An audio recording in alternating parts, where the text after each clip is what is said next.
fisaorananao izay Andriamanitra iray no ny fitiavanao sy ny famoramponao tantananao ilay tsirairay avy tonga soamatsara eto.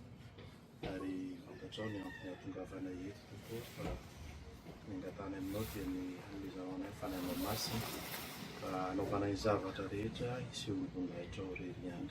Mangataka ny famoramponao hatrany amin'izay tsy fahatanterana rehetra. Da io fampianarana fampizarana eto tompo mba hitoetra tompo izany ary mba hahafahanay manatanteraka ny sitraponao rehetra ihany. Ampianarana araka ny fombanao fa mihaino izahay. Naranao mavony Jesosy no angatana sy anirina zany. Amen. Ny lohahevitra safidiana hoantsika andao moa zany dia tamin'ny farantsika miresaka momba ny famanamina. Androany tsika hiresaka ny tena votoatin'ny fisiantsika dia amin'ny hoe toerany hira na ny hymnologie ao amin'ny fiangonana. Inona marina tena ilana ny hira ao amin'ny fiangonana. Raha ny hira ao amin'ny fiangonana, indrindra ho antsika loterana zany dia manana tena toerana lehibe ao fotoam-pivavahana ny hira. Dia ao amin'ny fiangonana ny hira dia tsy natao hoe hanatsarana endrika fotsiny ny fotoam-pivavahana, tsy zany tena fikendrena fa ampahany fotsiny zany, fa ny tena zava-dehibe dia mampiseho indrindra fampianarana ao anatin'izany hira zany. Ary zavatra ampianarana dia ny fotom-pinoan'ny fiangonana ary nahatonga ny kristiana tena hoe hahatadidy tsara ny fampianaram-pinoana, tadidy tsara ny soratra masina. Izay zany tena zavatra kendren'ny hira raha ao amin'ny fiangonana zany. Tsy fampisehoana fotsiny hoe platy be ty fotoam-pivavahana ty fa alao sina hira kely, tsy zany mihitsy. Fa ny hira dia manana anjara ao anatin'ny liturgie zany na ao anatin'ny fihetsiketsehana ataon'ny fiangonana, dia ny hoe hampita ny finoana, hampita ny hafatra ny soratra masina, hampita fananarana maro ny zavatra kendren'ny hira. Voalohany indrindra dia ny hira dia endrika fiderana sy fanompoana an'Andriamanitra. Nahoana ny hoe endrika Andriamanitra sy endrika fiderana sy fanompoana an'Andriamanitra? Satria ny Baiboly mihitsy no miteny izany ary mampirisika antsika amin'izany fiderana zany. Jereo tsara ny Salamo 170 teny andiny voalohany. Dia ny hita ao dia hoe mihira ho an'i Jehova fihiram-baovao. Zany hoe fa mandidy mihitsy ny soratra masina hira fihiram-baovao. Ny fihiram-baovao ilazana azy hoe fihiram-baovao dia ny hiavahany amin'ny hiran'izao tontolo izao. Hoe hafa ny hiran'izao tontolo izao izay manandratra ny nofo sy ny filana maro samihafa, manetsiketsika ny filana maro samihafa. Fa ny fihiram-baovao dia ny fanomezana voninahitra an'Andriamanitra, mihira ho an'i Jehova. Zany hoe fanandratana an'Andriamanitra. Zany no famporisian'ny soratra masina. Dia amin'ny alalan'ny hira zany no anehoan'ny fiangonana ny fitiavan'Andriamanitra. Ary amin'ny alalan'ny hira koa no anehoan'ny kristiana ny fitiavana ny fitiavana an'Andriamanitra sy ny fankasitrana an'Andriamanitra ary ny fanompoana an'Andriamanitra. Ka noho izany ny hira dia sahala ohatrany hoe vavaka atao amin'ny feo arahin'ny mozika. Zany ny tena ny zavatra filosin'ny hira. Vavaka atao io. Dia raha jerentsika, raha vakintsika ny tononkira rehetra dia hitanareo fa misy zavatra ampitainy ao. Fa tsy ny hira vakintsika ke ny fihirana teo. Raha ny hira ny fahaenina 7 nataontsika teo, maka anankiray raha jerentsika vetivety fotsiny ange ny hira 7.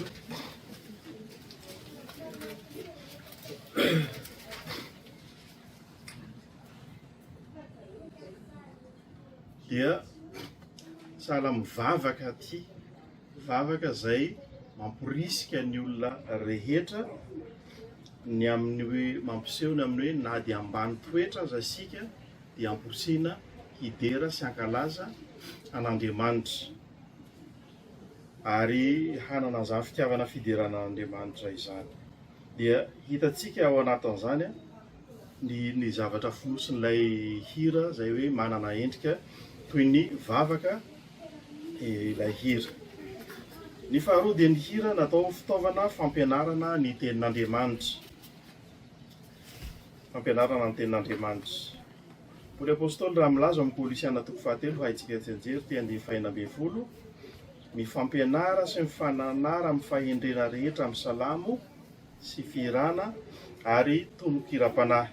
Zay no voalaza amin'ny Kolosiana. Dia mitovitovy amin'ny Efesiana ihany koa amin'ny 5:7 mifampilaza amin'ny salamo sy ny firana sy ny tonokiram-panahy, dia mihira sy mikalo ao am-ponareo ho an'ny tompo. Hitantsika zany fa ao anatin'ny hira dia mampianatra atsika zany, mamporisika atsika ny tenin'Andriamanitra, hampita tenin'Andriamanitra. Fa tsy tahaka ny hira n'izao tontolo zao, tsy hitantsika, tsy ahitanao an'Andriamanitra mihitsy ny hira n'izao tontolo zao raha mihira isika, raha mijery ny hira n'izao tontolo zao isika. Fa ny fihirana izay ampiasaintsika kosa dia tena mamineho indrindra ny ambony ny soratra masina, ary ny matetika moko raha mijeritsika le ilazana hoe artiste évangélika sy ny sisa reny, matetika makandiny soratra masina iny dia iny no belabelariny ampitainy amin'olona, ary ny hira no mahalaky ahatadidivany olona ny soratra masina. Ny hira no atsiarovany olona, tsy anadininy olona ny soratra masina, satria mirakitra soratra masina ao anatin'ireny hira ireny. Ao amin'ny fiangonana Loterana ny tononkira dia mifototra amin'ny soratra masina sy ny fampianaram-pinoana kristianina. Noho izany ny hira dia manampy ny mpino hahatakatra sy hatadidy ny tenin'Andriamanitra. Hitanareo rehefa mihira tsika zao, ohatra hoe mihira ny hira voalohany, raha raisitsika ny hira voalohany dia ina voalaza zao, dia hoe isika Andriananahary masina indrindra ny anjelinao mitoetra mifamaly manao hoe masina indrindra Andriamanitra. Dia ahoana ny farany eo? Andriamanitra telo izay iray. Hitanareo zany fa mampita ny fampianaram-ponoantsika zany ny hira.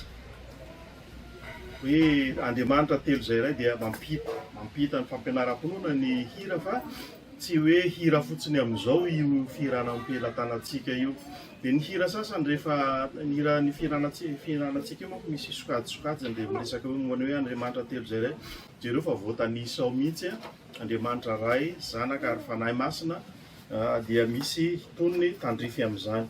Izay mahatonga ny hoe ny fihiranantsika dia mifototra indrindra amin'ny soratra masina, ary ankoatran'izay koa dia ny fampianaram-pinoana kristianina izay orena ny fampianaram-pinoan'ny fiangonana, dia io koa raisin'ny famorokira ao anatin'ny hira. Dia misy zavatra ampitaina amintsika zany ny hira. Ny hira koa dia mampiray ny fiangonana. Rehefa mihira miaraka zany fiangonana dia maneho ny firaisan'ny mino ao amin'ny Kristy. Tsy samy mandrirotra ny azy zany rehefa mihira ao am-piangonana hoe izao no tiako, dia mba andrama ange samy manaova ny hira tianareo nareo ato, raha tsy misavoritaka atsika. Fa ny hira mampiray hoe mahatena iraintsika ao amin'ny Kristy, dia miray ny kristianina, miray fo ny kristianina amin'ilay hira hirainy. Mampiray ny kristianina zany ny hira, fa tsy mampisarasaraka azy. Dia io no anisan'ny mahazava-dehibe ny fananantsika ny hira ao am-piangonana, mampiray ny kristianina io. Ka ny hira zany dia tsy fampiseho ny olombitsy, fahaizana mampiseho talenta ny hira, fa fitaomana ny namana mba ho iray, mba ho tena iray ao anatin'ny fanaovana ny hira zany, ny hira ao anatin'ny fiangonana. Ny hira amin'ny ahoana ny hevitry ny hira amin'ny lovantsika mahaloteranantsika. Nandritra ny réformation Martin Luther dia nanome lanja ny hira. Dia nino izy fa fanomezana avy amin'Andriamanitra ny hira sy ny mozika, ary fitaovana mahery vaika hampitana ny filazantsara. Dia araka ny foto-kevitry Martin Luther zany, manaraka ny teolojia izy dia ny hira sy ny mozika no mahery. Misy fampianarana fototra zany ny fampianarana io, dia manana toerana sy lanja lehibe manaraka an'io ny fahaizana mihira. Tsy hoe ny fahaizana mihira, fa ny hira ao amin'ny fiangonana tena mahery vaika io zany amin'ny Martin Luther dia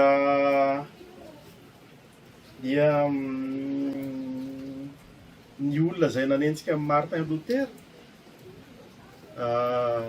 rehefa nanenjika azy dia sahiran-tsaina satria zao no fanamarihana nataony olona satria namorokira zany Martin Luther araka ny fokeviny io namorona hira izy eo izy ny olona mbola henjana be no ny toritenino izy ny hira foroniny Martin Luther zany mbola mahery vaika no ny toriteny ataony Martin Luther. Anisan'ny malaza be moa le hirantsika le fahadimanjato hoe emanda fiarovana tena eran'izao tontolo zao manana ny dika hira io ary izy Martin Luther aoka ny hira atao amin'ny fiteny hainy vahoaka langue vernaculaire moa lazany izy hoe malagasy ianao dia atao amin'ny teny malagasy ny hira fa tsy hoe gasy ianao dia ataonao amin'ny teny anglisy ny hiranao fa tamin'ny voalohany ny hira atao am-piangonana amin'ny teny latina tsy maintsy mahay teny latina anao zany taloha rehefa mihira dia amin'ny teny latina no hirana azy dia manao pilivava fotsiny mo sasany tsy mahafantatra hoe ina dikan'izany hira zany dia ohatrohatran'izay dia faran'izany ny Martin Luther nataony amin'ny teny allemand ny hira io emanda fiarovana io dia tsika zany nandika azy amin'ny teny gasy hoe emanda fiarovana dia zava-dehibe zany ilay hira ary ny olona zay araka voalazako teo ny olona nanenjika ny Martin Luther moa zany dia tena natao laza mihitsy hoe mahery vaika noho ny toriteniny ny hira zay foroniny Martin Luther dia io no lovaitsika lasa mampiasa ny hira isika amin'ny fiangonana amin'ny fomba fiteny azon'ny olona fa tsy amin'ny fomba fiteny tsy fantatra ary ambadika ary zany no entinao mihira ao am-piangonanao dia very ianao mahafinaritra le hira fa tsisy zavatra voarainao ny hafatra ao anatiny tsisy zavatra entinao mody ny zavatra lazain'le hira fa ohatra nafinaritra fotsiny le hira dia zay fa ny atsika ny hira dia atao fantatry ny olona zany hiainan'ny olona hisy hafatra raisin'ny olona zany no hira ny anjara asan'ny korala ao amin'ny fotoam-pivavahana ny korala dia manana andraikitra manokana mitarika ny fiangonana amin'ny hira tsika zany tokony mahay ny hira ao anatin'ny rahana io ny korala rehetrarehetra akoatran'ity hira ataotsika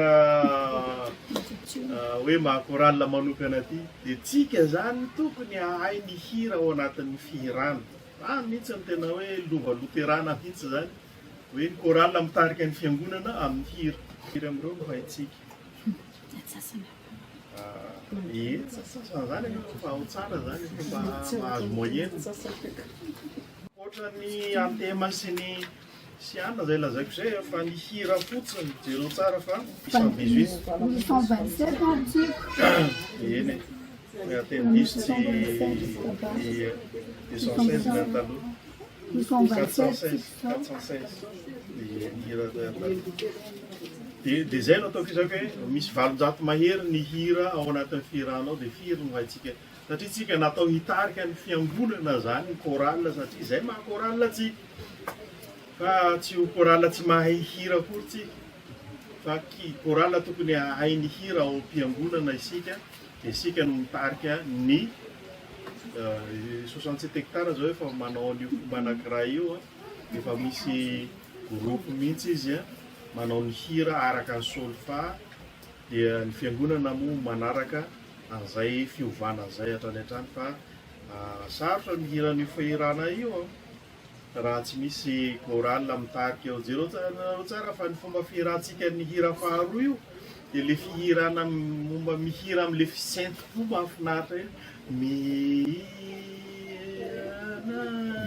dia hafa ny fomba fihirantsika azy fa raha solfa tsy araka an'iny fa le setipon'ny fiangonana kristiana mihira azy io no mahazatra atsika manao an'ilay hira faharoa io ahora moa alefasotsika ke le hira faharoa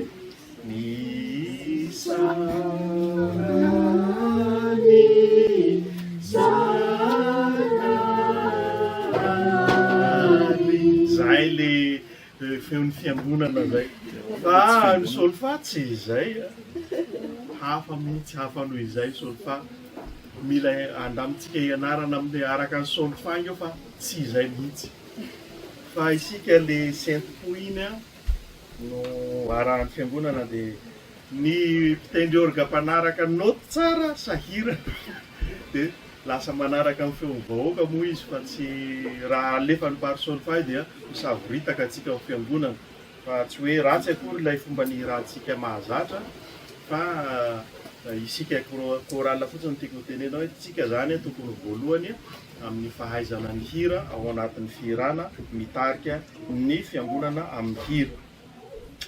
Ny chorale amin'ny fanaovana ny hira dia mampita ny hafatra ny filazantsara amin'ny alalan'ny tononkira ka be dia be ny tononkirany olona mahafinaritra sy tsara fa indraindray tsy ahitanao mihitsy hoe tena lay Andriamanitra ivavahanao ve le ao anatin'le tononkira fa indraindray misy tononkira tsy andrenesanao na hoe Andriamanitra ao tsy andrenesanao hoe Jesosy ao fa le hira ohatrany ambigu zany le hira ohatrany hira-pitiavana le izy nefa ny tiany ampitaina fitiavana an'Andriamanitra fa tsy miresaka mivantana an'Andriamanitra izy.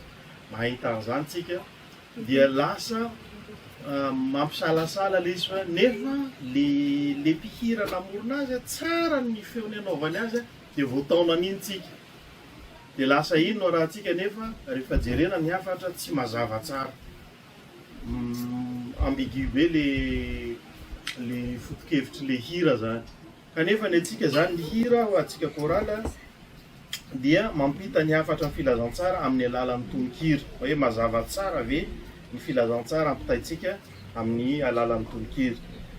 Ny hira chorale dia manampy amin'ny fampihariariana ny toe-panahy mivavaka sy mankalaza an'Andriamanitra. Tsika zany rehefa mihira dia mila manana an'izay hoe toe-panahy mivavaka ka io zany tsy fampisehoana talenta fa haiza mihira fotsiny ihany ny ataon'ny chorale fa manana an'izay ary isika rehefa ohatra hoe hanao zavatra mihira manahoana ny fiomanantsika tsirairay tena mivavaka ve isika hoe hihira hanome voninahitra an'Andriamanitra sa efa haiko ty dia tonga dia kapobatana fotsiny dia mandeha amin'izao fotsiny ka ho atsika zany tsy mitovy amin'ny fomba fihirana zao tontolo izao isika rehefa hihira zao tontolo zao manala stress arisy efa hiakatsehatra izy sisa dia manao ny fomba rehetrarehetra zay mahatonga ny sasany lasa midrogue io manao drogue izy na misotro izy zay izy miakatra sehatra indraindray misy chorale manao an'izany misotro aloha izy voa lasa ery hanao fampisehoana ny antsapanahy misotro kely ary ambadika ary izy dia fanahy n'inona no manetsika azy hihira amin'izay fotoana zay mila mitandrina amin'izany tsy izany mihitsy ny toe-panahy tadiavin'ny tenin'Andriamanitra na ny soratra masina na ny fampianarana zay hoe ho fiainan'ny chorale andeha hanao hira fa fiainana mivavaka ianao mametraka ny fiainanao manontolo eo am-pelantanan'ny tompo tadidiko fa niova zany fomba fiainana fijery zany na zany fanao zany rehefa amin'izao tamin'ny groupe public rehefa hitory filazantsara tena misy équipe de prière mihitsy mitokana mivavaka ho an'ny hira ho ampitaina. Za tamin'izany tsy nety nitendry batterie satria batterie no zavatra haiko taloha amin'ny instrument de musique tsy nety nitendry an'io mihitsy satria raha vao hitendry an'io mampahatsiaro fiainako tany ambolona tany Egypte le fiainana taloha dia tsy nety afa izy n'io ilay fanamboarin'ny tompo ianao dia ampiasao talenta nao ho an'Andriamanitra zay avao mivavaka ny tena zany nitsaroako hoe natahotra mihitsy hoe hiakatra eo amin'le batterie eo hitendry an'io tena nivavaka zany nahatsaroko hoe nivavaka zany fa taloha tamin'izany mbola nampandihy zay tonga dia fa nanomboka teo tena hafa mihitsy lay toe-panahy mitarika anao ho amin'ny mivavaka satria hampita hafatra ny filazantsara amin'ny olona ianao tadidiko tena université nanaovanay an'izay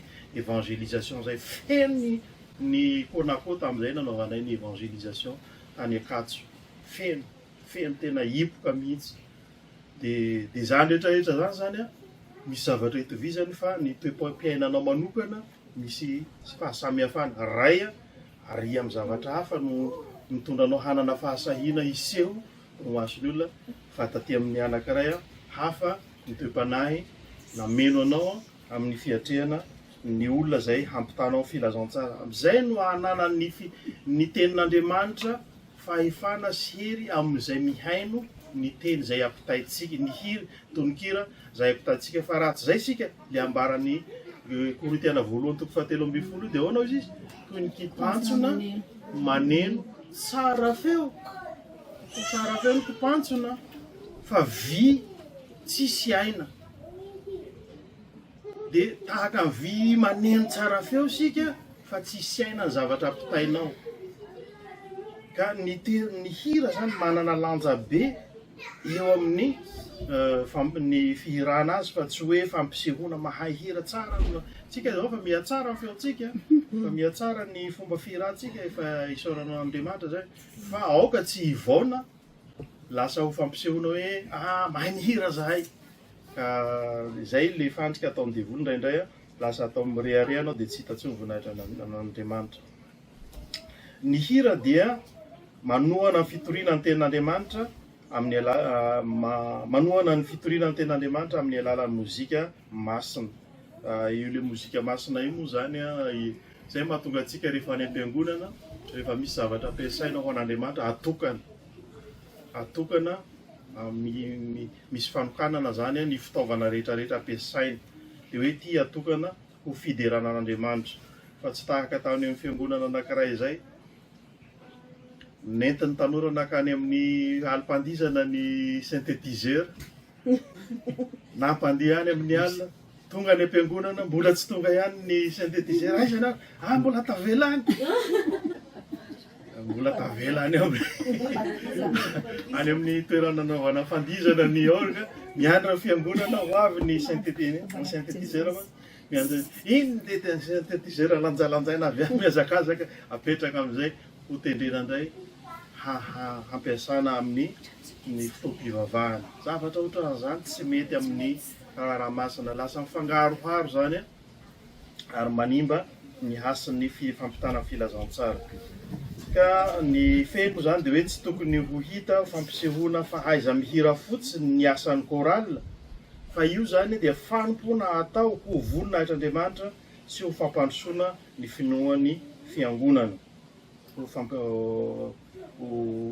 fampisehoana ny finoan'ny fiangonana ny zavatra zay ataotsika zany hoe zavatra ataotsika zany ny hira ampitaitsika dia iritsika hiteraka finoana ho an'izay mihaino azy hampahery ho an'izay reraka sy miatrika ady sarotra hanome fiderana an'Andriamanitra sy voninahitra an'Andriamanitra amin'izay fitahiana mety azonao zany ny zavatra tokony ho raketin'ny hira ataotsika raha fa mihira ianao de mitondra inona ho an'ilay mpihaino ilay izy fa raha vao ohatra hoe tapitra eo amin'ny fotsiny hoe mahay mihira tsara ny feonareo ohatra zao de tsy feno zay tsy tafita zay ny tena antom-pisian'ny